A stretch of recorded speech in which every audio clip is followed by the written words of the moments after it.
எனக்கு எங்க இருந்து வரும்? நான் சொல்றேன், உங்க அப்பா வீட்டு சீதனம் உங்களுக்கு வரும். தகப்பன் வீட்டு நன்மைகள் உங்களுக்கு வரும்.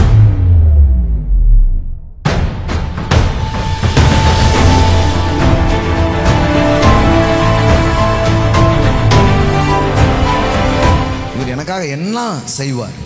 தாவீது சொல்றான் பாருங்களேன், கர்த்தர் எனக்காக செலவைகளையா பாருங்க. நம்ம இப்படி கர்த்தரை பேசுறது சிலருக்கு பிடிக்க மாட்டேங்குது. என்ன கர்த்தர் என்ன உங்களுக்காக என்ன இதெல்லாமா பண்ணுவார், அதெல்லாமா பண்ணுவார்னு. சார், நீங்க அவரை லிமிட் பண்ணாதீங்க. கடவுளுடைய வார்த்தை சொல்லுது, கர்த்தர் எனக்காக. சொல்லுங்க பார்க்கலாம், எனக்காக. நல்லா தட்டி சொல்லுங்க, எனக்காக யாவையும் செய்து முடிப்பார். ஆமென். The Lord will accomplish that which concern me. ஆமென். அவர் உங்க மேல அவ்வளோ பிரியமா இருக்கிறாரு. உங்களுக்காக யாவையும் செய்து முடிப்பார். எல்லாத்துக்கும் அவர்கிட்ட தீர்வு இருக்கு. அவரை பார்க்கலான்னு புரிஞ்சுக்கிறது தான் வாழ்க்கையே. வேற எங்கேயும் போக வேண்டியது இல்லை, அங்கேயும் இங்கேயும் கண்ணை வைக்க வேண்டியது இல்லை. உங்கள் பூலோக கேள்விகளுக்கு உங்கள் பரலோக பிதா பதில்களை வைத்திருக்கிறார். அப்போ இதுதான் முதல். நன்மையான எந்த ஈவும் பூரணமான எந்த வரமும் எங்கிருந்து உண்டாகி?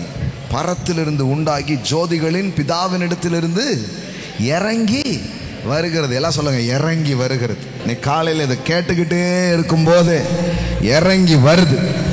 எனக்கு எங்க இருந்து வரும்? நான் சொல்றேன், உங்க அப்பா வீட்டு சீதனம் உங்களுக்கு வரும். தகப்பன் வீட்டு நன்மைகள் உங்களுக்கு வரும். எங்க இருந்து வருமோ வராதோ அது எனக்கு கேரண்டியா சொல்ல தெரியல.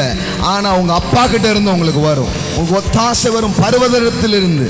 ஆமென். இப்போ நீங்க சந்தித்து கொண்டிருக்கிற சூழ்நிலைகளுக்கு தீர்வுகள், பதில்கள், உங்களுக்கு வேண்டிய சுகம், உங்களுக்கு வேண்டிய நன்மைகள் அவரிடத்திலிருந்து உங்களுக்கு வருகிறது. உங்களுக்கு இருக்கிற ஒரு சின்ன பருவா இருக்கலாம், இல்ல கேன்சர் கட்டியா இருக்கலாம், ரெண்டையுமே நீக்குவார்.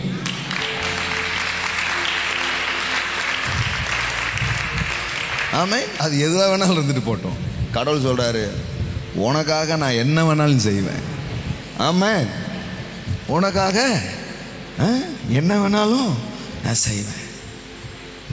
மலையை பெயர்க்கணும்னாலும் பெயர்ப்பேன். ஒரு சின்ன காரியம் அதை மாற்றினாலும் நான் மாற்றுவேன். கர்த்தர் எனக்காக. எல்லாம் சொல்லுங்க, கர்த்தர் எனக்காக. சொல்லுங்க, யாவையும் செய்து முடிப்பார்.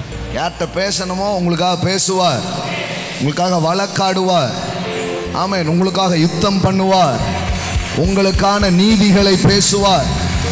ஆமென்.